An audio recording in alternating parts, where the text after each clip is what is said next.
Hello students, biology.com में आप सबका स्वागत है।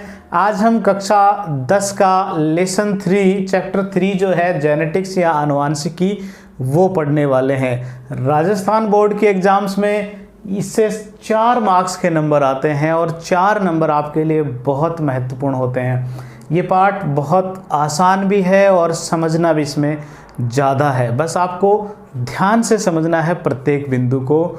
आइए शुरू करते हैं जेनेटिक्स या आनुवांशिकी। इस पाठ में हम आनुवांशिकी होती क्या है वो पढ़ेंगे, साथ में मेंडलिज्म पढ़ेंगे, मेंडल के बारे में पढ़ेंगे, मेंडल का जो जीवन है थोड़ा सा उसके जीवनी में संक्षिप्त रूप से हम उसका विवरण करेंगे।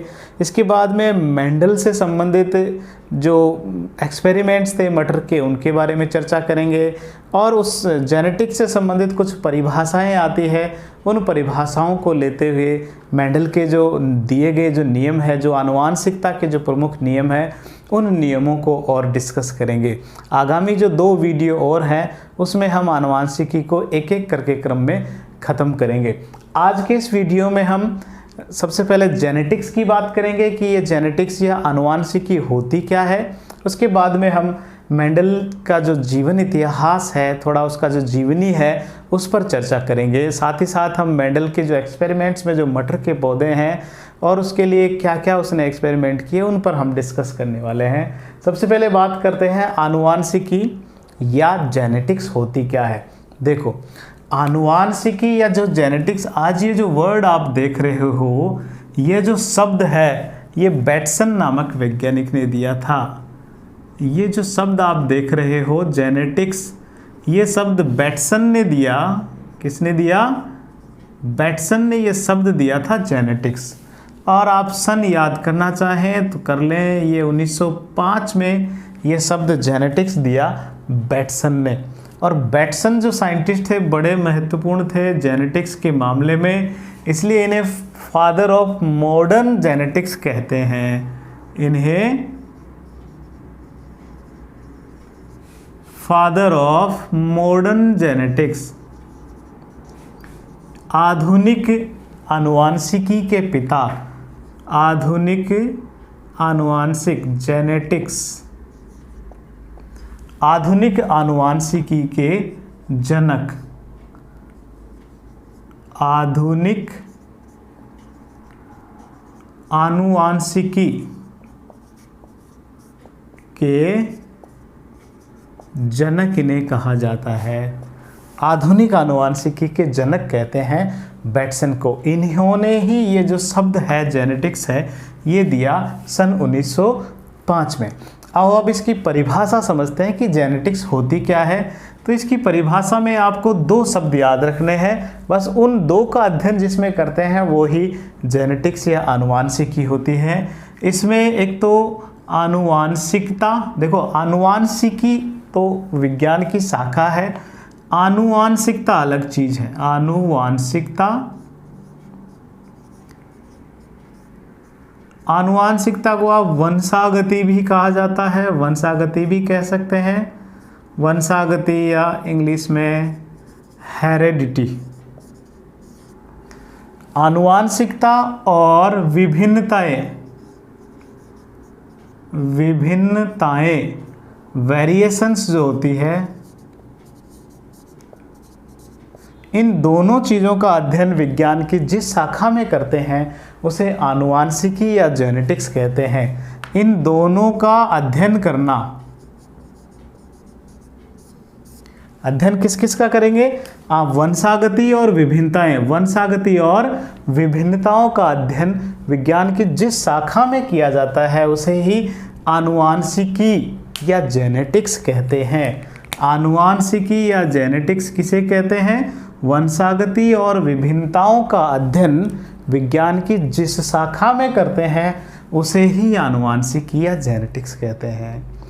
ठीक है, आप बस आपको ये 3 शब्द याद रखने हैं, परिभाषा अपने आप बन सकती है। वंशागति, विभिन्नताओं का अध्ययन, बस ये 3 वर्ड याद रखने, वंशागति, विभिन्नताओं का अध्ययन आनुवांशिकी कहलाती है। आप दूसरे शब्दों में ऐसे भी कह सकते हो, आनुवांशिकता, आनुवांशिकी विज्ञान की वह शाखा है, आनुवांशिकी विज्ञान की वह शाखा है जिसमें वंशागति और विभिन्नताओं का अध्ययन किया जाता है।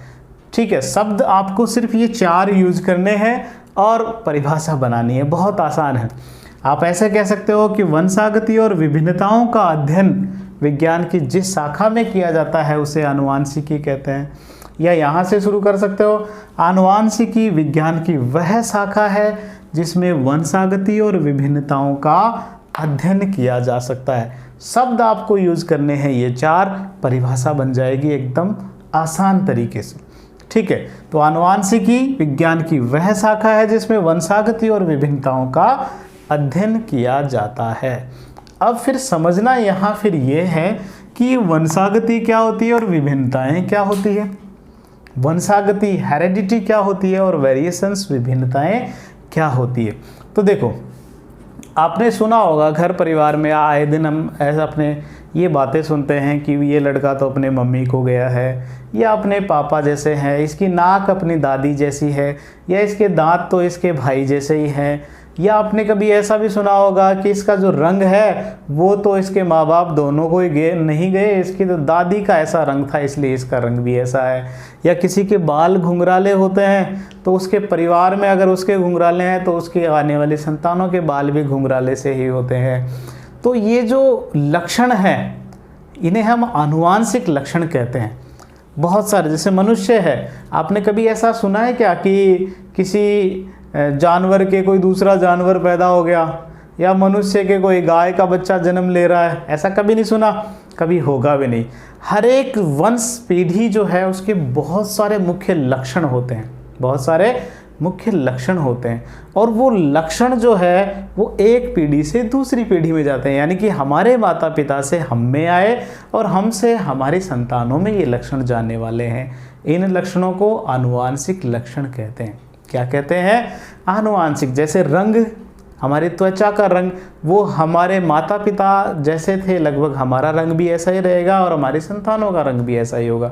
इसी तरह बालों का घुंघराला होना, आँखों का रंग होना, ठीक है, बहुत सारे आपके चाहे व्यवहारिक गुण हो, बहुत सारे ऐसे गुण हैं जो एक पीढ़ी से दूसरी पीढ़ी में जाते हैं। ऐसे गुणों को आनुवांशिक गुण कहते हैं। क्या कहते हैं? आनुवांशिक गुण कहते हैं। और इन आनुवांशिक गुणों का सबसे पहले ये देखो, आनुवांशिक गुण समझ में आ गए होंगे, ऐसे गुण जो एक पीढ़ी से दूसरी पीढ़ी में जा रहे होते हैं। यानी कि हमारे माता पिता में वो गुण थे, फिर वो हम में आए, हमसे वो अगली पीढ़ी में जाएंगे, अगली से अगली पीढ़ी में जाएंगे। तो वो सभी गुण जो एक पीढ़ी से दूसरी पीढ़ी में, ये मैंने बनाई एक पीढ़ी, ये एक जनरेशन है, ये सेकंड जनरेशन है, ये थर्ड जनरेशन है। इस तरह जो जनरेशन्स में कैरेक्टर्स यहाँ से यहाँ गए, यहाँ से यहाँ गए, और इस तरह ये जो जा रहे हैं, ये जो लक्षण विशेष जो एक पीढ़ी से दूसरी पीढ़ी में जाते हैं, इन लक्षणों को क्या कहते हैं? इन लक्षणों को आनुवांशिक, इन लक्षणों को आनुवांशिक लक्षण कहते हैं। इनको जेनेटिक कैरेक्टर्स कहते हैं या जेनेटिक ट्रेट्स कहते हैं। इनके लिए शब्द यूज होता है ट्रेट्स, लक्षण, ट्रेट्स, आनुवांशिक लक्षण जो पीढ़ी दर पीढ़ी जाते हैं। बहुत सारे ऐसे लक्षण भी होते हैं जो हम हमारे जीवन काल में ग्रहण करते हैं। वो जो है वो लक्षण कभी भी दूसरी पीढ़ी में नहीं जाते, वो वातावरणीय लक्षण होते हैं। दूसरे लक्षण होते हैं वातावरणीय लक्षण, वातावरणीय लक्षण। लेकिन ये जो वातावरण से हमें लक्षण मिलते हैं ये अगली पीढ़ी में नहीं जाते हैं। लक्षण हमेशा कौन से जाते हैं? आनुवांशिक लक्षण। तो आनुवांशिक लक्षण एक पीढ़ी से दूसरी पीढ़ी में जाते हैं, और ये जो पीढ़ियों में जो गमन हो रहा है, एक पीढ़ी से दूसरी पीढ़ी में आनुवांशिक लक्षणों का ये जो जाना हो रहा है, इस जाने की क्रिया को, ये जो गमन हो रहा है उसे ही हेरिडिटी या वंशागति कहते हैं। हेरिडिटी या वंशागति कहते हैं। तो आपको बात समझ में आ गई होगी कि आनुवांशिकता या वंशागति या हेरिडिटी क्या होती है। आनुवांशिक लक्षणों का एक पीढ़ी से दूसरी पीढ़ी में गमन, एक पीढ़ी से दूसरी पीढ़ी में संचरण, कैसे भी कह सकते हो आप। आनुवांशिक लक्षणों का एक पीढ़ी से दूसरी पीढ़ी में परिवहन या संचरण वंशागति या हेरिडिटी कहलाती है। आनुवांशिक लक्षणों का एक पीढ़ी से दूसरी पीढ़ी में संचरण। आप लिखना चाहें तो शॉर्ट में इसे ऐसे लिख सकते हो, आनुवांशिक लक्षणों का एक पीढ़ी से दूसरी पीढ़ी में संचरण। आनुवांशिक लक्षणों का एक पीढ़ी से दूसरी पीढ़ी में संचरण को हेरेडिटी, वंशागति या आनुवांशिकता कहते हैं। पहली चीज, हम जो जेनेटिक्स की बात कर रहे हैं, विज्ञान की उस शाखा की बात कर रहे हैं जिसमें हेरेडिटी और वेरिएशंस का अध्ययन किया जाता है। तो आप इनडायरेक्टली ये भी कह सकते हो कि आनुवांशिकी में हम आनुवांशिक लक्षणों का और उनका एक पीढ़ी से दूसरी पीढ़ी में गमन कैसे होता है उसका अध्ययन करते हैं। ठीक है, अब दूसरी बात यहाँ आती है कि वेरिएशंस क्या है, विभिन्नताएं क्या है। तो आप फिर से एक बार वापस परिवार के बारे में सोचो। क्या कभी आपने ऐसा देखा है कि एक परिवार में मान लो 4 बच्चे हैं, तो क्या चारों बेटे जो हैं किसी के, वो सारे के चारों के 4 जो हैं वो एक जैसे होते हैं शक्ल में या सूरत में या आँखों के रंग में या बालों में या त्वचा के रंग में? नहीं, उनमें कुछ न कुछ अंतर होता है। दूसरा, ऐसा भी सोचो, क्या जो सभी संतानें हैं वो अपने माता पिता से मिलती है? क्या उनकी शक्ल, उनके रंग रूप या उनके जो लक्षण हैं, क्या वो अपने माता पिता से पूर्णतः मिलते हैं? नहीं। एक क्लोन वाली स्थिति को छोड़कर कभी भी संतानों के जो लक्षण है वो अपने माता पिताओं से पूर्णतः नहीं मिलते हैं। कुछ लक्षण माता से आते हैं, कुछ पिता से आते हैं, कुछ उनके भी माता पिता यानी कि दादा दादी, नाना नानी से भी ये लक्षण आते हैं।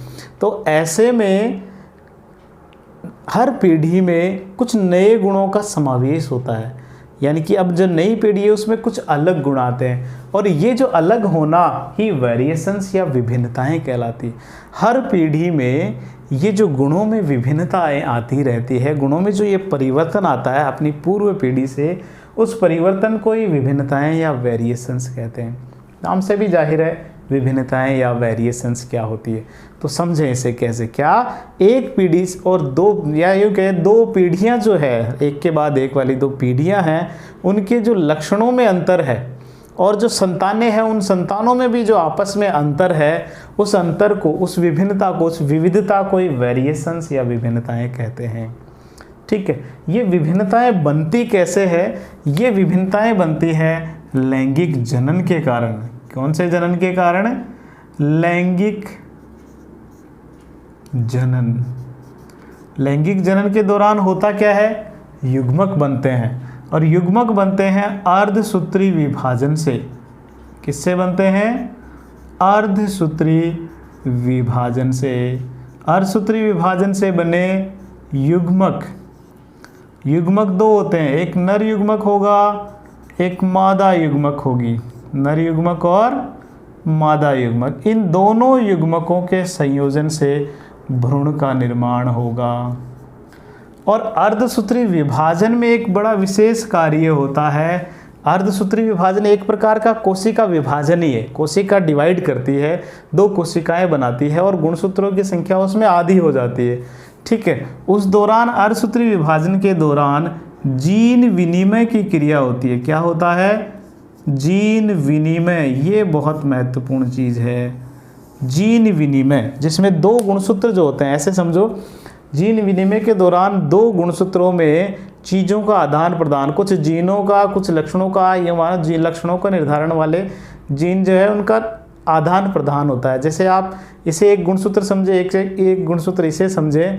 ऐसे में जीन विनिमय के दौरान कुछ ऐसी घटना होती है, ऐसे इनके लक्षण बदल जाते हैं, उनके जो जीन है वो जगह बदलते हैं। अब हरे के साथ काला और काले के साथ हरा, ऐसे कुछ परिवर्तन आते हैं। ठीक है, ये ही परिवर्तन फिर पीढ़ियों में जाते हैं, अगली पीढ़ी में गए। अब इस वजह से उसके लक्षण अपने माता पिता से थोड़े अलग हो जाएंगे। अगली बार फिर इसी तरह की जीन विनिमय की क्रिया होगी जिससे नए लक्षण और आएंगे।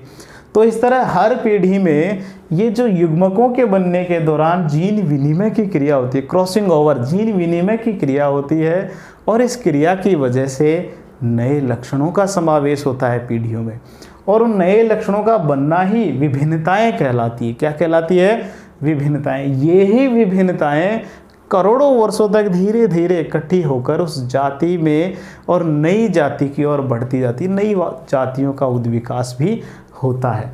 ठीक है, तो ये दोनों शब्द हमने समझे। आनुवांशिकता या वंशागति क्या होती है कि आनुवांशिक लक्षणों का एक पीढ़ी से दूसरी पीढ़ी में संचरण, और विभिन्नताएं क्या होती है, दो पीढ़ियों के बीच में जो लक्षणों में जो अंतर है उसे वेरिएशंस या विभिन्नताएं कहते हैं। इन दोनों का अध्ययन हम विज्ञान की जिस शाखा में करते हैं उसे जेनेटिक्स कहते हैं। क्या कहते हैं? जेनेटिक्स कहते हैं। और ये जो जेनेटिक्स वाला जो शब्द है ये बैटसन ने दिया था सन 1905 में, और बैटसन को इसलिए फादर ऑफ मॉडर्न जेनेटिक्स, आधुनिक आनुवांशिकी के पिता कहते हैं, आधुनिक आनुवांशिकी के पिता कहते हैं। ये जो हेरिडिटी शब्द है आप याद करें, अपनी बुक में ये भी दिया हुआ है। हेरिडिटी शब्द जो है वो स्पेंसर नामक साइंटिस्ट ने दिया था। स्पेंसर ने ये शब्द दिया था। स्पेंसर नामक जो साइंटिस्ट थे उन्होंने हेरिडिटी शब्द दिया था। ठीक है, तो इस तरह ये जो हमने इसकी परिभाषा की बात की, आप इसका स्क्रीनशॉट लें। इसके बाद में हम मेंडलिज्म की बात करेंगे। ठीक है बच्चों, अब हम बात करते हैं मेंडल की, क्योंकि आनुवांशिकी या जेनेटिक्स हम पढ़ रहे हैं और मेंडल की बात नहीं की तो ये तो बहुत अधूरी बात हो जाएगी, क्योंकि मेंडल जो है उसे फादर ऑफ जेनेटिक्स नाम से जाना जाता है, और मेंडल ने ही जेनेटिक्स की नींव रखी है एक तरीके से। ठीक है, बात कर रहे हैं हम मेंडलिज्म की। मेंडलवाद या मेंडलिज्म, मेंडलवाद। तो जेनेटिक्स में सबसे पहला अगर किसी साइंटिस्ट ने बहुत अच्छा प्रयास किया तो वो वैज्ञानिक थे मेंडल। कौन थे? मेंडल। मेंडल जो है इनका जन्म 1822 ईस्वी में, और ये भी 22 जुलाई को, 22 जुलाई 1822 में मेंडल का जन्म हुआ। ठीक है, आप इन्हें याद कर सकते हैं, बस आप चाहें तो। ज़्यादा इतना पूछते नहीं है, लेकिन फिर भी आपको मेंडल के बारे में ये चीज़ें मालूम होना चाहिए। मेंडल का जन्म 22 जुलाई 1822 में हुआ। ठीक है, इनका जो जन्म स्थान, जो देश था वो था ऑस्ट्रिया। आज ये देश ऑस्ट्रिया नाम से जाना जाता है। पूर्व में इसका नाम चेकोस्लोवाकिया था। चेकोस्लोवाकिया। जब इनका जन्म हुआ उस समय इस देश का नाम चेकोस्लोवाकिया था, जो बाद में चेक गणराज्य और ऑस्ट्रिया में टूट गया। ठीक है, इतना आपको याद रखना है। ठीक है, उसके बाद में बात करें इनकी प्रारंभिक शिक्षा तो यहीं हुई 1842 में। ये जो मेंडल थे उन्होंने 1882 में फिलोसफी में ये ग्रेजुएट हुए। फिलोसफी यानी दर्शन शास्त्र में इन्होंने ग्रेजुएट की, और ग्रेजुएशन के बाद में चूंकि इनकी स्थिति ऐसी नहीं थी कि ये और आगे अध्ययन कर सकें, इन्होंने 1843 ईस्वी में यहाँ ऑस्ट्रिया में आकर, ऑस्ट्रिया का जो एक ब्रुन शहर है ऑस्ट्रिया, वहाँ के एक ब्रुन शहर जो है यहाँ आए, और वहाँ आकर इन्होंने एक चर्च में पादरी का कार्य प्रारंभ कर दिया। चर्च में जो फादर हम कहते हैं वो जो है उसका कार्य उन्होंने प्रारंभ कर दिया। ठीक है, 1843 में ब्रुन शहर में आए और वहाँ आकर इन्होंने कार्य शुरू कर दिया पादरी की तरह। ठीक है, उसके बाद में ये 1851 में ये वियना शहर गए। वियना ऑस्ट्रिया में ही एक जगह है। ऑस्ट्रेलिया अलग है, ध्यान रखना। ऑस्ट्रिया एक यूरोप का देश है। यहाँ वियना शहर में गए और वहाँ जो वियना यूनिवर्सिटी जो थी या वियना विश्वविद्यालय जो था, वियना विश्वविद्यालय, यहाँ इन्होंने 3 साल तक अध्ययन किया, और उस दौरान इन्होंने मैथमेटिक्स, गणित और प्राकृतिक विज्ञान में यहाँ उन्होंने ग्रेजुएशन की डिग्री और प्राप्त की, और ये डिग्री इनके लिए बहुत महत्वपूर्ण साबित हुई। ये वाली जो डिग्री थी इनके लिए बहुत महत्वपूर्ण साबित हुई। उन्होंने नेचुरल साइंस, प्राकृतिक विज्ञान पढ़ी और साथ ही साथ इन्होंने गणित का भी अध्ययन किया। 51 से लेकर 54 तक इन्होंने वियना विश्वविद्यालय में एक और डिग्री प्राप्त की, ग्रेजुएशन की, गणित और प्राकृतिक विज्ञान में। और ये ही जो है वो इनके लिए एक आधार साबित हुई, एक बेस साबित हुई जेनेटिक्स के एक्सपेरिमेंट करने के लिए। तो ये वापस जहाँ इन्होंने पादरी का काम किया था, फिर उसके बाद में वापस यहीं आ गए ब्रुन शहर में, और वहाँ जो जिस चर्च में रहा करते थे वहाँ उन्होंने मटर के पेड़, मटर के जो पौधे हैं, मटर की फसल करना प्रारंभ किया। और अब फसल करते समय इन्होंने हाइब्रिडाइजेशन के, संकरण के प्रयोग भी प्रारंभ कर दिए। मटर, कौन सा मटर प्रयोग किया, ये एग्जाम्स में अधिकतर प्रश्न पूछा जाता है कि मेंडल ने कौन से पादप का प्रयोग किया अपने प्रयोगों के लिए। तो मेंडल ने उद्यान मटर, कौन सा मटर, मटर भी कौन सा, उद्यान मटर, गार्डन पी, उद्यान मटर, गार्डन पी का प्रयोग इन्होंने किया। और गार्डन पी का वैज्ञानिक नाम पूछा जाता है जो आपको याद रखना है, इसका वैज्ञानिक नाम है Pisum sativum, Pisum sativum, Pisum sativum उद्यान मटर, पाइसम सेटाइवम उद्यान मटर, पाइसम सेटाइवम उद्यान मटर का इन्होंने प्रयोग किया अपने प्रयोगों के लिए, संकरण के प्रयोगों के लिए। ठीक है, इसके बाद में इन्होंने जब ये एक्सपेरिमेंट किए, लगभग इन्होंने 1856 से लेकर 1863 तक, ठीक है, लगभग 7 साल तक इन्होंने उद्यान मटर पर प्रयोग किए। अब जब इनके प्रयोग पूरे हो गए तो वहाँ पर एक सोसाइटी थी, एक पब्लिश करने वाली, जो अखबार में या यूँ कहें किसी तरह से अपने एक्सपेरिमेंट्स को पब्लिश करे, वहाँ इन्होंने अपने एक्सपेरिमेंट्स को प्रस्तुत किए। ठीक है, सन 1865 में मेंडल ने अपने प्रयोगों को, उन्होंने जो प्रयोग किए थे, ये 7 साल तक इन्होंने जितने भी प्रयोग किए उससे जो निष्कर्ष निकाले, उन सब निष्कर्षों को, इन्होंने जो भी निष्कर्ष निकाले उन सब निष्कर्षों को 1865 में ब्रुन सोसाइटी ऑफ नेचुरल हिस्ट्री, इन्होंने ब्रुन society of natural history,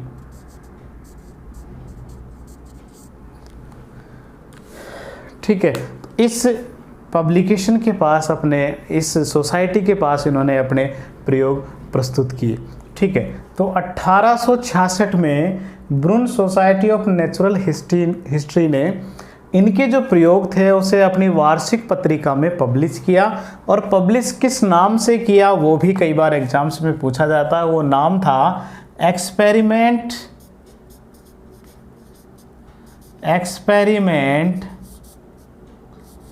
in plant hybridization, experiments in plant hybridization, plant hybridization, plant hybridization, plant hybridization। ठीक है, तो इन्होंने अपने जो एक्सपेरिमेंट थे ब्रुन सोसाइटी ऑफ नेचुरल हिस्ट्री के सामने रखे, उनके सामने प्रस्तुत किए, और उसके बाद में इसने अपने वार्षिक पत्रिका में 1866 में इसे पब्लिश कर दिया। किस टाइटल, उसका नाम क्या था, experiment in plant hybridisation, experiment in plant hybridisation, पादप संकरण के प्रयोग, पादप संकरण के प्रयोग। ठीक है, इसके बाद इन्होंने जो है अपने एक्सपेरिमेंट लगभग बंद कर दिए। ठीक है, अब 1866 जो है उसके बाद में इन्होंने एक्सपेरिमेंट बंद कर दिए, और इनके एक्सपेरिमेंट्स की पुनर्खोज जो हुई वो सन 1900 में जाकर दोबारा हुई। कब, सन 1900 ईस्वी में। यानी कि अब देखो कितने वर्ष तक, लगभग 34 वर्ष तक इनके कार्य जो है वो दुनिया के सामने नहीं आ पाए।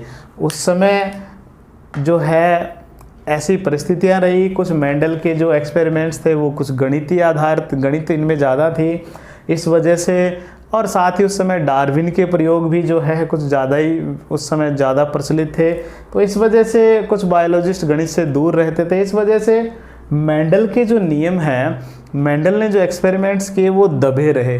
कुछ कारण ये भी था कि ये जो सोसाइटी थी, ये जो ब्रुन सोसाइटी ऑफ नेचुरल हिस्ट्री, ये लोकल पत्रिका थी, इस वजह से भी इसके जो एक्सपेरिमेंट्स है वो सामने नहीं आ पाए और 34 वर्षों तक ये दबे रहे, दुनिया के सामने नहीं आए। इसी बीच सन 1884 ईस्वी में मेंडल की जो है मृत्यु हो गई। ठीक है, उसके भी लगभग 16 साल, 84 में इनकी मृत्यु हो गई। 16 साल बाद में सन 1900 में 3 वैज्ञानिक जो अलग अलग देशों के थे, उन्होंने कुछ ऐसे ही एक्सपेरिमेंट किए जैसे मेंडल ने किए थे। ठीक है, और जब इन्होंने एक्सपेरिमेंट्स का रिजल्ट देखा तो उन्होंने पाया कि ये जो रिजल्ट हम आज दे रहे हैं, ये रिजल्ट तो कहीं हमने भी और कहीं पढ़ा हुआ लग रहा है। उन्होंने जब जांच की, देखा, पूरा और पुराने कागज़ पढ़े, जब ये एक्सपेरिमेंट सामने आया तो उन्होंने देखा कि हम जो कार्य कर रहे हैं वो कार्य तो आज से 34 साल पहले ही कोई व्यक्ति कर चुका है, और वो व्यक्ति है मेंडल। वो व्यक्ति कौन है? मेंडल है। तो उन 3 व्यक्तियों ने, अभी मैं इन 3 व्यक्तियों के नाम भी लिख रहा हूँ, उन 3 व्यक्तियों ने अपना जो सारा क्रेडिट था वो वास्तव में इस व्यक्ति के नाम कर दिया कि वास्तव में हमने कुछ नहीं किया, आज से 34 साल पहले ये व्यक्ति ऐसा था जो ये सब कुछ कार्य कर चुका है। और इसीलिए फिर मेंडल को फादर ऑफ जेनेटिक्स का टाइटल दिया गया। मेंडल जो है, इन्हें आनुवांशिकी का जनक, आनुवांशिकी, क्योंकि जितने भी आनुवांशिकी के नियम हैं और आज आनुवांशिकी का जो बेस रखा गया वो वास्तव में इसके एक्सपेरिमेंट के बेस पे ही रखा गया। इसीलिए मेंडल को आनुवांशिकी का जनक कहा जाता है, जनक, फादर ऑफ जेनेटिक्स कहा गया। ठीक है, तो वो जो 3 वैज्ञानिक थे वो भी, उनकी भी एक महानता है कि उन्होंने मरे हुए व्यक्ति को भी आखिरकार नाम दिलाई दिया। ठीक है, उसके भी 34 साल बाद में उसे इसका क्रेडिट मिला। उन 3 वैज्ञानिकों के भी सच में सल्यूट है। अब वो जो 3 वैज्ञानिक हैं वो कौन कौन से हैं, वो 3 वैज्ञानिक मैं यहाँ लिख देता हूँ। वो जो 3 वैज्ञानिक थे वो कौन कौन से थे। पहला जो था वो था ह्यूगो डी ब्रीज।